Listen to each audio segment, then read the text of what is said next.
Olá, amigos da Revolução Industrial Brasileira, tudo bem com vocês? Hoje, então, dia 8 de março, segunda-feira, começando a semana com o Desenve Notícias, aquele serviço diário que eu, Fausto Oliveira, lhes trago aqui na Revolução Industrial Brasileira no YouTube e também no IGTV.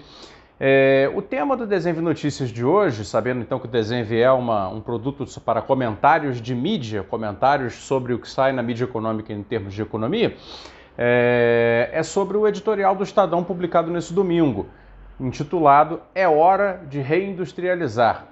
Foi uma coisa muito interessante, deu o que falar, porque, né, vindo de quem vem, o Estado de São Paulo, o jornal Estado de São Paulo, tem posições classicamente liberais, centenariamente liberais, e que, portanto, nunca se importou com o problema da desindustrialização brasileira. Não é verdade? Ao contrário, ele sempre apoiou as políticas desindustrializantes. Embora, evidentemente, tenha sempre feito uma cobertura de importância, sejamos justos, em relação aos setores industriais tradicionais, porque, claro, tem relações ali com a família que é dona do Estadão, etc. Mas o fato é o seguinte: o Brasil vem há muitos anos numa toada de reprimarização da economia. A economia brasileira hoje tem uma predominância da agropecuária e da mineração em relação à produção de manufaturados e semi-manufaturados. E isso está sendo alertado por um monte de gente. Eu acho que também tem um espaço dentro disso, porque fiz todo um projeto de comunicação para poder falar grosso, né, dentro da internet a respeito desse tema. E, portanto, evidentemente não poderia também deixar de comentar. O tema voltou. Todo mundo agora já começa a ter que reconhecer que, sem um setor industrial potente, o Brasil não vai para lugar nenhum. Não é verdade? Então todo mundo pede agora, que a indústria está a um nível muito, muito insignificante, já quase insignificante, em proporção à produção brasileira, em proporção ao PIB, todo mundo pede então políticas de reindustrialização. Isso é óbvio, uma necessidade já óbvia, já reconhecida por todos. O editorial do Estadão, que aliás o link vai estar aqui aberto para vocês poderem ler, sequer menciona alguns dos números mais trágicos. Tá? O editorial do Estadão se limita a falar de números atuais e, mesmo assim, números de nível de atividade, que não são o melhor indicador para falar de desindustrialização. Eu mencionaria, por exemplo, o fechamento nos últimos 5 anos de 36.600 fábricas em todo o Brasil. Isso foi, em torno disso, foi o número de perda de unidades de produção de manufaturados e semi-manufaturados porque passamos. O Brasil perdeu esse número de unidades produtivas e, evidentemente, com isso vão milhares e milhares e milhares de empregos de qualidade e de potenciais de encadeamento produtivo, gerando naturalmente essa situação de instabilidade no mercado de trabalho, essa situação de alta vulnerabilidade socioeconômica de diferentes territórios, municípios do interior, regiões metropolitanas, espalhados pelo Brasil, em todas as regiões, em que esse processo vai acontecendo e vai deixando um rastro de pobreza. Então, dito tudo isso, eu queria fazer um contraponto aqui à visão do Estadão sobre como reindustrializar.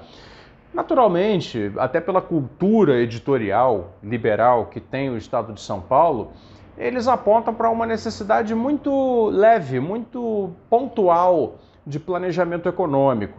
Quando, na realidade, pessoal, será que eles estão tentando vender uma ilusão para eles próprios? Porque não existirá reindustrialização brasileira se não for com doses cavalares de planejamento econômico, não é verdade? Assim como não existirá reindustrialização brasileira se não for com doses cavalares de investimentos públicos em uma série de coisas e principalmente coordenação da parte do Estado com os agentes privados, numa participação conjunta em que ambos os entes consigam assumir responsabilidades, tá, por esse processo.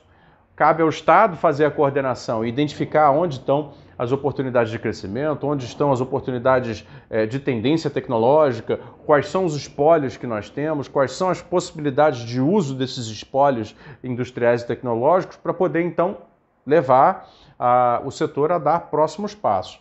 Muito bem, tudo isso é contrário à macroeconomia defendida pelo Estadão, né, que é uma macroeconomia da austeridade, é uma macroeconomia das privatizações, é uma macroeconomia do não planejamento, e, portanto, é uma macroeconomia toda ela favorável e toda desenhada para trazer o conjunto, né, da economia, da operação de produção e circulação de mercadorias e serviços para o setor financeiro, não é verdade?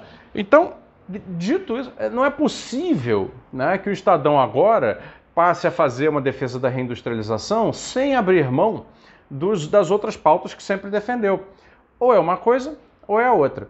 E aí, claro, eu não poderia deixar de fazer esse contraponto quase que total, porque vindo de quem vem, uma coisa é você ver um editorial de um outro veículo menor, talvez uma folha de alguma cidade que percebe o problema da desindustrialização há muitos anos e aí pede a reindustrialização. Beleza.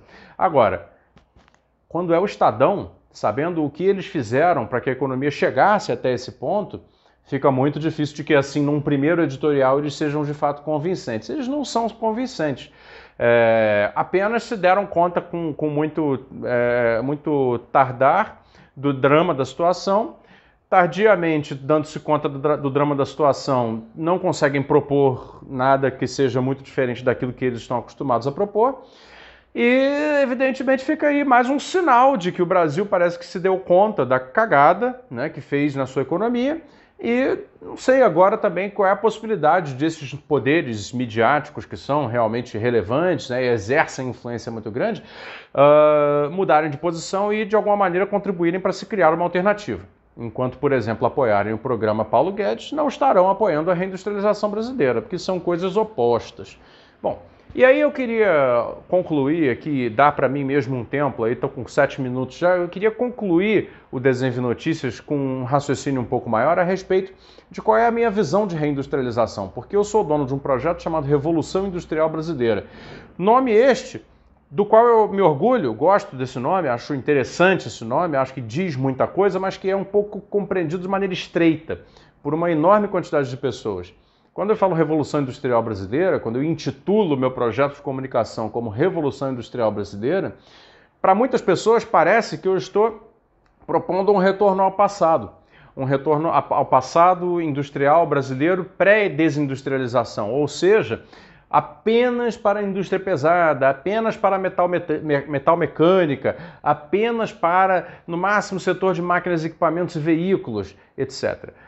Quando, na realidade, eu tenho uma conceituação muito clara e que eu estou tentando definir no livro que eu vou chamar de Por uma Revolução Industrial Brasileira, a ponto de você ver como eu me comprometo com essa ideia-força, que é uma síntese que absorve essa necessidade, né, da indústria de antigamente, trazê-la para a atualidade, mas não se limita a isso. O que seria uma revolução industrial brasileira? O que seria uma reindustrialização brasileira moderna? Eu percebo a ideia assentada sobre um tripé. O primeiro pé desse tripé é, de fato, o reaproveitamento das heranças e espólios materiais, técnicos e tecnológicos e empresariais do Brasil do passado. Então, temos ainda uma série de empresas industriais, ramos industriais que estão de pé, ainda funcionam e ainda guardam certa relevância no cenário comercial, tanto doméstico quanto internacional. Como se faz para evitar que eles acabem sucumbindo e, ao contrário, ganhem força, ganhem vitalidade? Através daquilo que eu considero que seja o segundo pé do tripé. Uma nova coordenação destes espólios e heranças técnicas, tecnológicas, industriais, comerciais e empresariais com produção de conhecimento nas universidades, pesquisa científica de ponta, intersetorialidade, quando setores começam a conversar, setores diferentes começam a conversar para se criar novos elos e cadeias produtivas, ou seja, seria pegar dentro do espólio que temos os fios e ganchos que nós podemos enganchar e atar para então movimentar esse mundo antigo, essa herança que nós recebemos da indústria plástica, da indústria metalmecânica, da indústria de alimentos, da indústria têxtil brasileira, que está aí ainda existe. As indústrias, todas elas, né? Moveleira, por que não pensar, equipamentos elétricos, onde somos até fortes e tudo mais, e levá-la a um panorama de produção moderno. Isso tudo na perspectiva de uma indústria maior, de uma indústria que trabalha com dimensões corporativas, tecnológicas e comerciais maiores. É a indústria exportadora, a indústria potencialmente grande, aquela que tem muitas unidades produtivas. Evidentemente que no Brasil, já entrado em alto grau na desindustrialização e urbanizado em cerca de mais de 80%, né, da população, evidentemente, apenas um programa de reindustrialização que atualize a indústria de antigamente não será suficiente. É preciso, então, criar novas formações econômicas industrializantes a partir de potências econômicas dispersas, desconectadas e ocultas nas cidades brasileiras. Então aí entra todo um panorama de potenciais microindústrias, potenciais empreendimentos coletivos, como eu venho falando no meu programa de domingo, Razões para Acreditar, não é verdade? E todo um desenho institucional que não é apenas econômico, é um desenho político, sociológico, cultural e também perpassa e é perpassado por um olhar econômico para que nos territórios das cidades e das regiões metropolitanas possam existir novas formações econômicas que respondam aos problemas do desemprego que a desindustrialização traz, da falta de perspectiva de futuro, né, e, portanto, da baixa demanda por profissionais qualificados, tudo isso fruto da desindustrialização. Ou seja, esse seria o terceiro pé do tripé de uma revolução industrial brasileira. É sobre isso, aliás, que será o meu livro, Por uma Revolução Industrial Brasileira, que em breve eu poderei apresentar aí para as pessoas poderem adquirir. Então seria isso, quer dizer, enquanto não estivermos discutindo com bases reais, chegando ao detalhe, numa visão mais ampla, como essa que eu tento trazer neste projeto, estaremos limitados a discutir a reindustrialização do Brasil na perspectiva que o Estadão traz, que você vai poder ler. O setor tal caiu 2%, o setor Y caiu 3%, e então é preciso algum tipo de um pontual planejamento para fazer que a gente não perca essas capacidades. É uma discussão muito limitada e cuja promessa é muito pequena, é uma discussão que não é promissora, correto? Então é isso, eu acho que o grande problema da reindustrialização brasileira, que agora, graças aos céus, começa a aparecer e ser discutido, precisa ser levado primeiro a uma atualização no debate, segundo a um detalhe maior, e aí poucas pessoas compreendem de indústria de verdade para discutir isso em detalhe, é preciso que as pessoas se reúnam e passem a debater, e terceiro, é necessário ter a ousadia, a imaginação institucional, política, econômica, de pensar as novas formações das quais dependerá uma reindustrialização de vanguarda para o Brasil. Bom, esse foi o Desenho Notícias de hoje, pessoal. Eu fico por aqui até amanhã em mais um Desenho Notícias na Revolução Industrial Brasileira. Tchau, tchau.